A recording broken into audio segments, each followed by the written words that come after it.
No weapon formed against me shall prosper. You can tell that God is with me in my posture. For a man of my faith and my position, it's not strange to stare in the face of opposition. I won't be afraid. You know, I just want to piggyback off the song. I mean, usually when artists record a song, the next thing they do is they record a video. And I want to do something different. I wanted to kind of attach an interview portion of the video instead of an actual video of the entire song. I've been doing good though, man. I've been doing good. Just staying in my lane.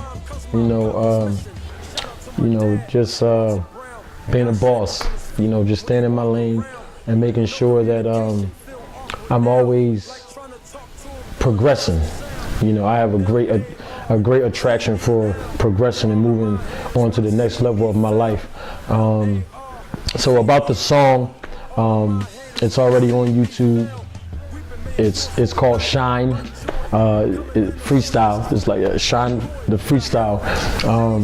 It's pretty much a rendition of the original author of the song is Meek Mill, and the concept of what he was talking about in his version of Shine and my version of Shine is totally different.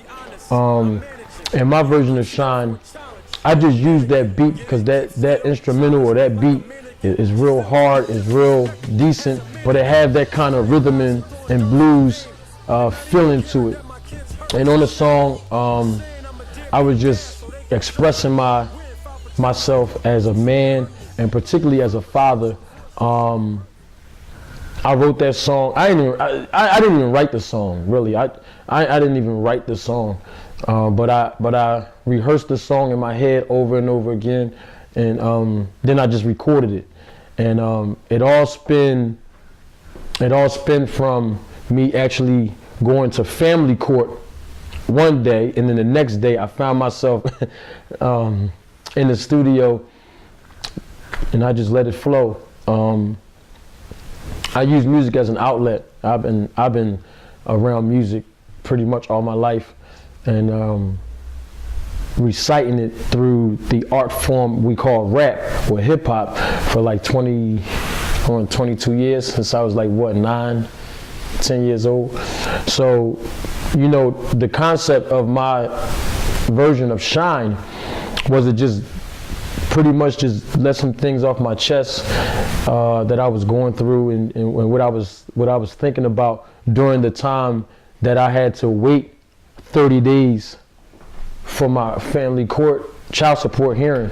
And it's a very touchy subject because most men go through these type of barriers through the child support family court system, and some men that go through it don't know anything about the family court laws until they actually go through it. And then you have some men who are not going through it, but they hear so many stories and they hear so many different scenarios where it usually doesn't look good in court for the father or for the man. And so I was just trying to, express myself and just make a song that most men and fathers can actually relate to, and even mothers, even women, can actually relate to. One of the things that I know is the family court system. I've been around for some time now, and just it's no secret. But the family court system is designed to be biased against fathers. Not just fathers, but it's designed to be against men in general. And it's amazing how you can be with somebody in a relationship or a non-relationship or in a marriage or whatever with a woman, and everything is good, everything is going well, and then as time progresses, for whatever reason, good, bad, indifferent, ugly, things don't work out. And then when you are in that space where things are not working out, the first thing as a father we think about is our child or our children. And we think about our child or our children because obviously we're with the woman in whatever capacity, so that we can secure an environment for our children to have both parents. And it's just amazing how everything is all good 1 week between the two parties, mother and father, and then the next week we're cutting at each other's throats. And I think if most mothers and women recognize the actual landscape of the family court system in a way where they're not looking at it from the perspective of them benefiting, then their perspective would change and they would be able to sympathize and understand what we go through as men and as fathers when we have to, combat with them through the family court system. So how the family court system works is usually, not in all cases, but usually the father is what's known as, quote unquote, the non-custodial parent, which means that the father doesn't live with the child or children. The custodial parent is the mother, and the children live and reside with the custodial parent, which is the mother. That's usually, unfortunately, how things turn out after a breakup or divorce or etc. And the children live with the mother. And so when the children are living with the mother, of course the mother is going to need resources to provide for the children. Now, I don't have an issue with that. I don't have an issue with mothers needing resources for, their children. I don't have an issue with the father needing resources for his children. But let me ask a question, because I asked this question. I was at a gathering, and women were there and men were there, and most of us were parents at this gathering, and it was more of a private gathering. It wasn't like we were outside, but it was like inside of a house, and it was a gathering. And the topic of relationships came up, and then of course child support and divorce and a litany of other scenarios had been presented in this conversation. And one of the conversations I asked to the individuals that were there was, particularly to the women or the mothers, and my question still remains to this day: what is a woman or a mother responsible for when it comes to her making a direct contribution for her child or for her children?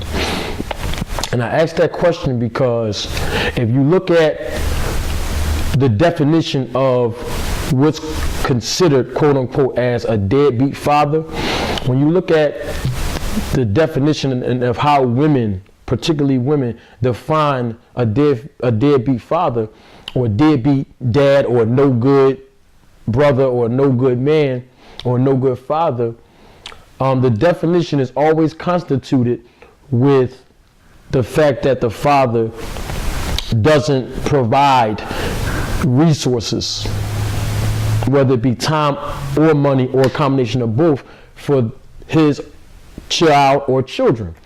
And so if you look at an example of this scenario, you will understand what I'm talking about. If a father takes his child for the weekend, Friday and Saturday, right? And Sunday. So that's 2.5 days, right? Or 3 days. Friday, Saturday, and Sunday. The weekends are considered Saturday and Sunday. So we're going to use weekends, for example, Saturday and Sunday. So if a father takes his child on Saturday and Sunday, and every time he gets his child on Saturday and Sunday, he's calling up his mom to ask his mom, can he have $30 to feed his child? Right? Check the scenario. Follow me. So a father takes his child on Saturday and Sunday, overnight. He asks his mom, call up, Mom, can I borrow or can I have $30 so I can feed my daughter or my son for the weekend? Mom gives him $30. This happens every single weekend. Check my scenario. Then, while he has his child, after calling mom and asking mom for $30, his mom, for $30 to feed his child, then he calls his sister. And he says, sis, is it possible if you can babysit, or watch my child while I take care of some business? So now in this scenario, you have the father who calls his mom asking for $30 to feed his child for the weekend. This happens, and he does this every weekend in this scenario now.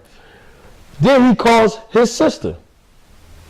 In this scenario, he calls his sister, and he's asking his sister, can she babysit, right, his child, his daughter or son, right, for the weekend while he go take care of business, right?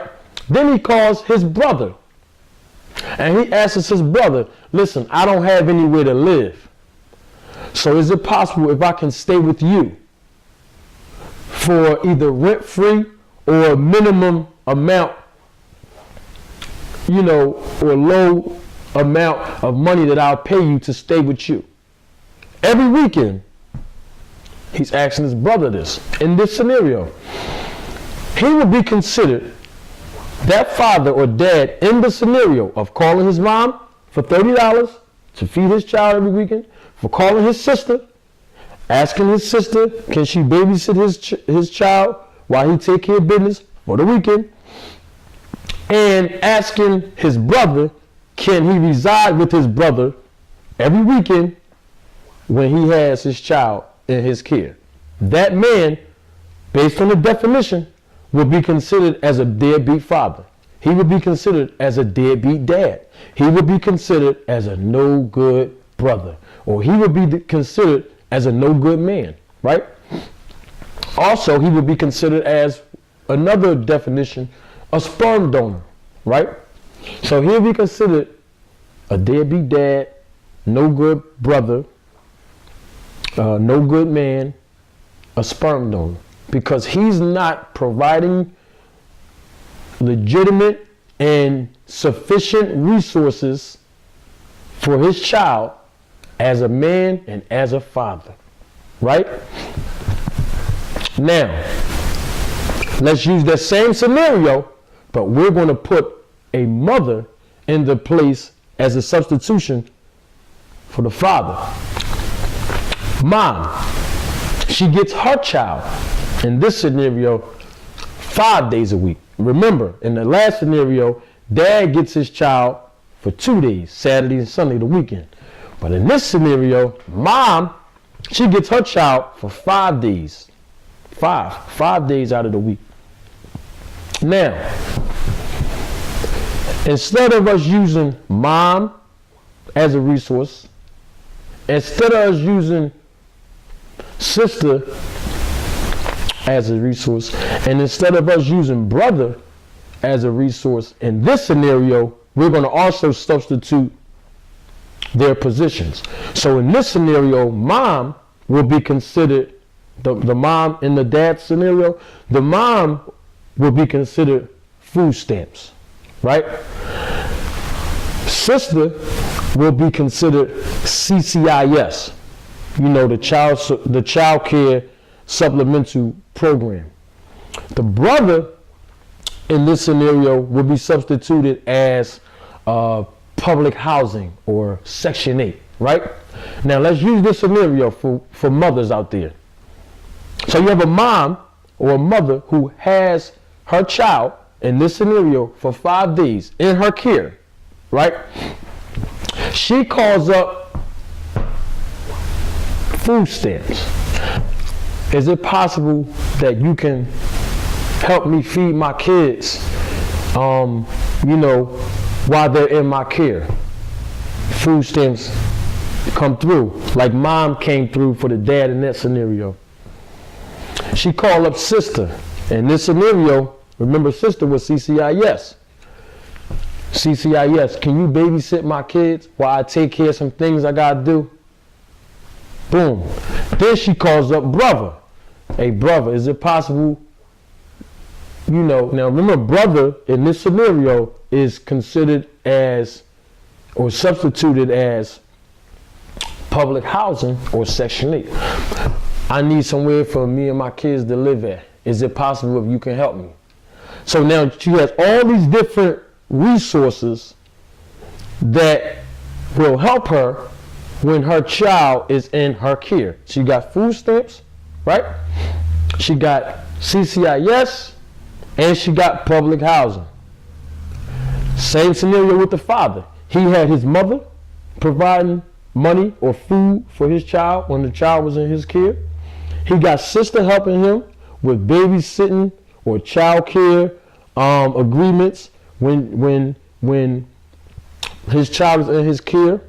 And then he has brother who helps him have a place to lay his head down for no cost or minimum cost when his child is in his care.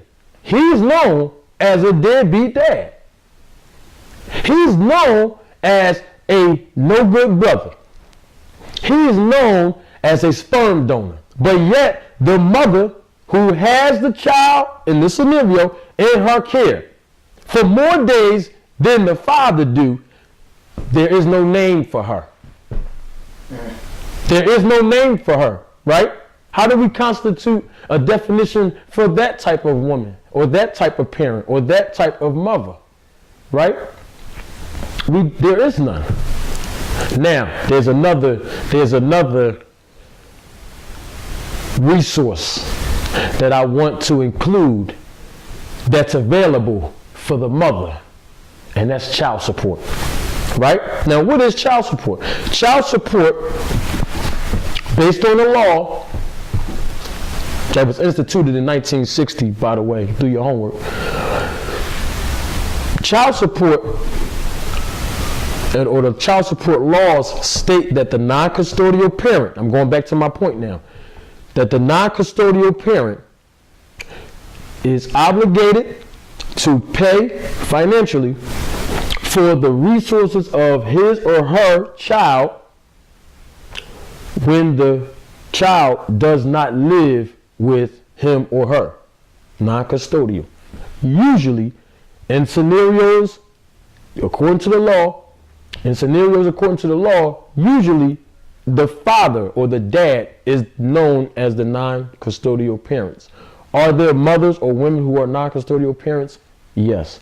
But usually, majority of the time, the father or dad is considered or known as the non-custodial parent because the mother usually has her child or children in her care more days or majority of the time compared to when the father does. Now, so this mother now has the opportunities through the government and the system to receive resources such as food stamps, child care, housing, and child support. Right? Once again, now what is child support? Go back to what child support is. Child support does exactly like this. By law, the non-custodial parent must bring or present his or her income. Now, when the non-custodial parent in this scenario, which is usually the dad or the father, brings his pay stub or his income or proof of income to court, the court system takes what's known as the gross income, not the net income. Excuse me. The gross income before taxes and deductions are taken out from the wages. They pretty much base a child support payment from your gross income, not your net. Your net income is what you take home after taxes and deductions, right? So of course, if they're calculating your gross income, it's going to exceed your net income automatically, right? And because it exceeds your net income automatically, that's how the system continues to run and pretty much keep on running and keep on milking, because the man in this scenario, as the non-custodial parent, must pay 1/3 of his income to the woman. So my question remains, what is the mother responsible for financially to contribute to her child as a mother if she have food stamps, CCIS, housing, child support? If she have all of these different resources, and if the child is ages newborn to 5 years old, she's eligible for WIC, W-I-C, which stands for Women, Infant, and Children, right? That's another resource that's available for the mom who has, or the mother who has a child ages newborn to 5 years old. So the mother have all of these different resources that helps her, right, be a good mother, because there is no definition to constitute her as a deadbeat mom, as a no good woman, as a no good sister, or as a sperm donor. These are names that were given or applied to the man in the previous scenario who had the same availabilities to the same resources that the mother received.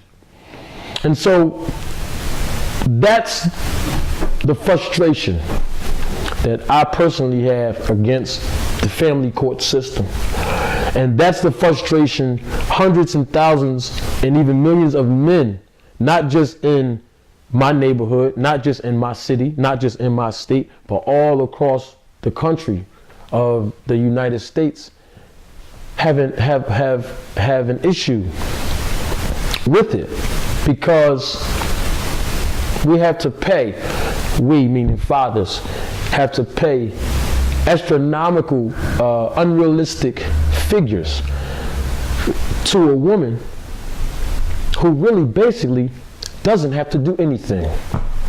She can keep on limiting her availability to using education as a prerequisite of employment. She can continue to use her availability to lower her standards when she do have employment, because if she lower her standards when she has employment, then she can receive the majority or most of the resources that we just discussed: food stamps, CCIS, housing, and even child support.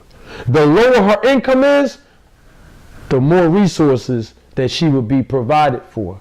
The higher her income is, the less chances or availabilities do she have to gain these resources. And if she do get the opportunity to gain these resources, it would be to a minimum. So what some women or mothers do is they limit their own ability and availability just so that they can receive the maximum amount of these resources: food stamps, CCIS, housing, and even child support. So my question still remains: if a mother and woman who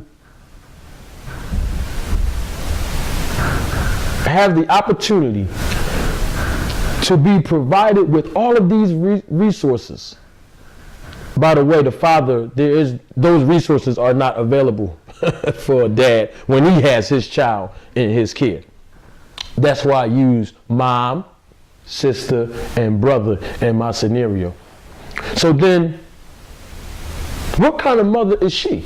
Because she never picked up her purse, went inside of her purse, grabbed her little wallet out, and took out her own hard-earned money to do anything for her child. Now, I know when I was at the gathering, when I asked this question, the mother said to me, all in unison, all in harmony, all together, with the same voice, they said that if I'm gaining all of these resources benefit my child. Particularly child support payments benefit my child because I can use that money and those resources to pay my light bill, to pay my utilities. If I got a car note, because you know the kids need a car to get around, or if I got to purchase tokens or trans passes to catch the bus for the kids and everything like that, you know, the kids benefit from that. A house, so if I need to pay my rent, whether it's low income housing or rent or mortgage, right? So you really don't have to do anything, but yet and still, mothers with the mentality, with this very mentality associated with the scenario that I presented. I'm not talking about all mothers, I'm talking about the mothers that have the mentality that's associated with the scenarios that I just gave. Will get on social media. You know this to be true. They get on social media, on Instagram, on Facebook, their Snapchat. They get on social media, and you know what they would say? Oh, I'm a single mother, and I'm doing everything all by myself. All by myself. I ain't getting no help from nobody. I'm doing this all by myself. Look at me and my kids. We on vacation. Look at me and my kids posted up with the selfie. We chilling because I'm just focusing on me and my kids. Isn't that what they say? But they won't tell you though that the government helped them get the food stamps, CCIS, housing, if housing is eligible for them, child support. Oh, by the way, they had this thing called LAHEAP, you know. They had this thing called the CAP program for PICO and then LAHEAP for PGW. So once again, all of these different resources are being provided for this mother, but yet we can't find a name for her. We can't find a definition to constitute whether she's a good mother or not. But yet and still, when a man is trying to do the best that he can with the limited resources that he have, because the only resources that he has financially is his income through working a legitimate job. I'm not talking about the fathers that quit their job. I'm not talking about the fathers who choose not to work. I'm not talking about the fathers who consciously choose not to provide time and money for his child or his children. I'm not talking about them. They're exempt from this conversation. Know why? Because they are considered no good, sperm donors, bums, leechers, right? Because see, the woman, right, she'll break her own lease and the own agreement with the housing and public housing to move a man in that ain't even on there. Because he ain't got nothing, right? So because he don't have anything, let's see if we could hit up baby daddy to get some money to help all of us benefit, right? So my attitude is, we're not talking about them. He's exempt. That type of man is exempt from this conversation in these scenarios. I'm applying my philosophy to men who take care of their responsibilities the best way they know how. The best way we know how. Now here's the issue with this. This is how most men end up in child support court. It's not that the men who want to stand up tall and they have been doing the best they can as fathers, they don't want to do it anymore. That's not why most of the time. Know what it is? The women are bitter. The man might do or say something that the woman have an issue with, the mother have an issue with. He may have a new relationship with another woman or whatever. But it all boils down to what I like to call a power play, where the woman or the mother in this scenario is not in control anymore. So she want to dictate what the man can do, what time he can pick up his kid, what time he can bring the kid back, how much stuff he's supposed to buy. If you don't buy the right stuff, according to her standard, if he buy the kid a pair of sneakers that cost $45, but yet his Timbs cost $100, she got a problem with that. He's with a new, it's just all kind of different scenario, but it's all about a power play where the woman can't control this man. She can't dictate his every move when he's caring for his child. And the secret is, it's not your job, sweetheart. It's not your job as a mother to dictate what the man can and can't do with and for his child. That's not your job. Your job is to discipline and dictate what goes on in your house when the children are in your care. The man is a grown-up. He's an adult. He don't need you to try to dictate to him what to do as a father. You don't know how to be a father. You don't know how to be a father because you're not a man. And quiet as kept, and I hate to say this, but you know I keep it 100. You half even doing a good job as a mother because you're not doing anything. You're limiting your abilities to do something. You know why? Because you don't have to. You're not being held accountable to by nobody's standard. There's no accountability, but yet the family court system, based on the law, continuously hold the father accountable for not just the father's actions, but the mother's too. Not just the father's inconsistencies, but the mother's too. Not just the father's philosophies, but the mothers too. So men or fathers are always being held accountable. Now listen, I'm not mad. I'm not mad. I'm not bitter. I'm not angry. Listen, y'all hear that? It's nothing but peace. I'm at peace, bro. I'm good. And I actually made a reference to that in the song. I'm good. You know why? Because my kids know what I do for them. My kids live with me half of the week. And by the way, I have paperwork to prove that. We call that joint custody. We call that shared custody that I initiated to get. Let the public know that. You know, because there's been some things that have been said about me, you know, to the public about what kind of father I'm not. You know, but like I made a reference to in the song, I've been doing this since the age of 19. Okay? So I don't care what people say about me. In fact, I love controversy. If you know anything about me, I love controversy. I hate drama. I hate drama. I hate drama. But I love controversy. But at the same time, I don't want to make this about me. You know, there's a movie called New Jack City where Wesley Snipes, he played a kingpin, a drug dealer, and he was on a witness stand in court. And one of my favorite lines in that movie was that he said, his character said, "This thing is bigger than Nino Brown. This thing is bigger than Marty Brown. This thing is bigger than Martell Brown." I'm not on camera speaking for me. I didn't write that song just for me. This thing is bigger than me. I'm representing for all the good fathers. I'm representing for all the good men out here who don't get the recognition that they deserve because the court system have diminished and tried to pollute the image of a man. And not just the court system. They're getting help. They're getting help by the mother and her feelings all involved and different things of that nature. So that's the reason why I wanted to do an interview about it opposed to an actual video associated with the song. You know, so I hope everybody understood my scenarios. And here's the thing. I didn't have to throw anybody under the bus. I didn't have to say no names. I didn't have to bring up too much of my personal information or business about what's going on in my situation, because that is bigger than Marty.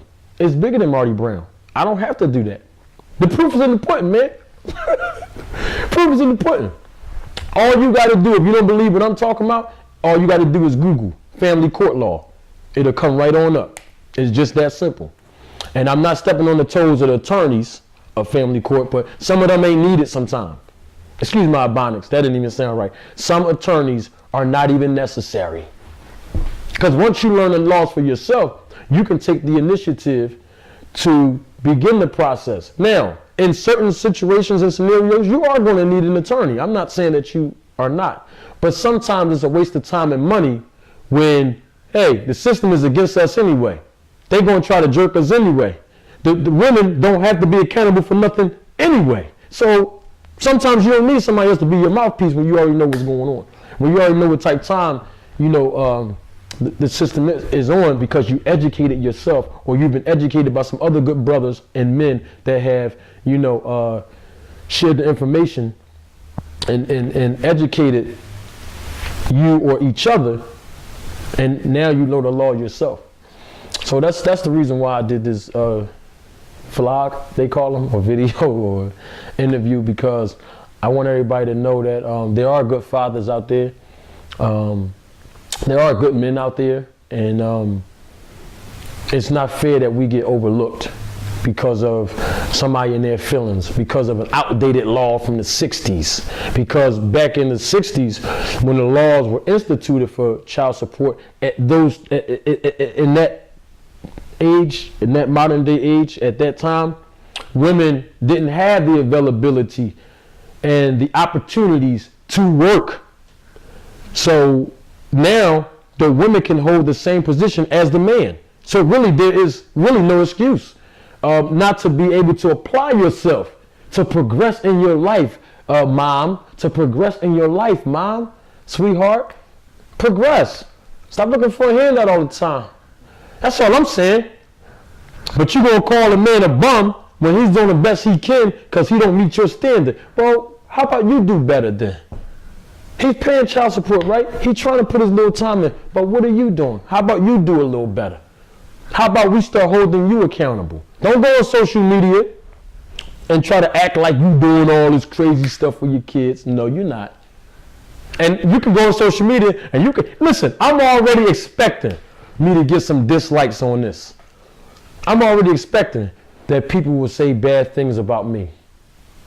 Or I'll get ridiculed or insulted because I did this video. I'm cool with that. I'm okay with that. But guess what? If you comment and you say something disrespectful or insulting to me, that only tells me. My mom always told me something big. Guilt make you tilt. You know what I'm saying? You know what I'm talking about? Guilt make you tilt. I'm not here to bash a woman. I'm not here to bash a mother. If you know anything about Marty, and this goes for every woman that ever encountered me, whether you're a friend, whether you are a relative of mine, whether you are an acquaintance, a co-worker, every woman that ever had a conversation with me or encountered me, know I am the most gentleman-like man you will ever meet. Every woman knows that. I'm not here as if I'm being misogynistic in my view or my philosophy or what I'm talking about right now. What it is I'm just holding people accountable. I'm just holding people accountable because there's a lot of guys that, get jerked around. Good guys get jerked around, And it's sad because, when a man looked at his pay stub and he know that he worked hard and he earned this money, but yet he see in the middle, on the right hand side or the left hand side or the bottom, it says court order number 1, court order number 2. And he have to see this money being depleted from his work account that he earned every week or every 2 weeks or every month that this man earned. That's a hurt piece. That hurt, man.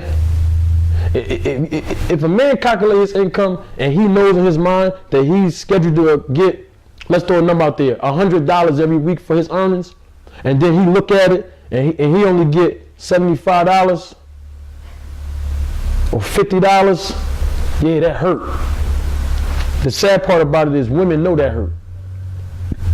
Most mothers know that hurt. But when, they're using the system, most of them, I'm not talking about the ones that need help. I'm not talking about them. The ones that need help, but they can do for self, but they're choosing not to. They'll hurt the man by punishing him. For whether he did something in the past, whether he said something in the past, whether he did something in the present, whether he said something in the present, but either way, they're in their feelings and they don't like it. So they use and manipulate the system to punish the man because they know it hurts a man. That hurt. There's 3 things you don't want to mess with on a man. And they all 3 of them start with an F. You don't never mess with a man's family. You don't never mess with a man's finances. and you don't ever mess with a man's food. The 3 F's right there. And women know that. So to manipulate the system and knowing that and having that mentality and that perspective, that's not good. That's not good. That's not cool. So I spoke my piece. Oh yeah, leave questions and comments at the end of this video. Leave some comments at the end of this video. Hit this video up. Share this video. You know, it ain't about me. This thing bigger than Marty Brown. Share this video. Maybe I can help somebody else. And I want to encourage other fathers to keep doing what you're doing. Even if you feel like you're getting done dirty or jerked by the system or your kid mom or your kids' moms or whatever. Yo, just keep doing what y'all doing. We're going to keep our heads up. You know, we don't need a 1,000,000 man march. For what? We got 1,000,000 men that's doing what they're supposed to do as men and as fathers. We don't need to march for that. We don't need to march for that. March for what? Do a sit-in. Sit-in for what? We've been standing up all day. Check my song out, Marty Raw, Shine on YouTube. Listen to it. It's very inspirational. It's one of the most emotional songs I can say that I ever wrote in my life. And it was real. Everything about me is real and authentic. And I'm done. For them pampers, detergent for the clothes and the hamper, just to make sure they was happy campers. Never lonely, never with the beer hungry, making sure they was always looking fresh. For that Tylenol, I'm getting tired of y'all not giving credit to the fathers doing their best. Dropped out of school to make minimum wage. I thank God every day, I remember them days.